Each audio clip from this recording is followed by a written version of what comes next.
It feels nice and fun. That's how it's like being conjoined sisters. Marieme and Ndeye Ndiaye, they are both conjoined twins, born in Senegal and raised here in the UK. Because of the circulatory system and how entwined they are, there is no way from how they're relying from each other that one would survive without the other one. They, like any other children, they have their day-to-day life at school. They have their day-to-day life at home and outside. I like it when we have free time and painting is like messy, fun, very exciting. That's what I like about school.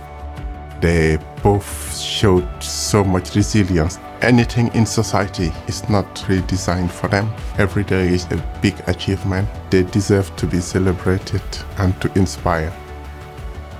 They deserve this nomination because they are two of the most wonderful, special individuals I've ever met. They face their trials and tribulations and their limitations, but it doesn't limit them at all. They have this big hunger for life and for happiness and for fun. They inspire me every single day.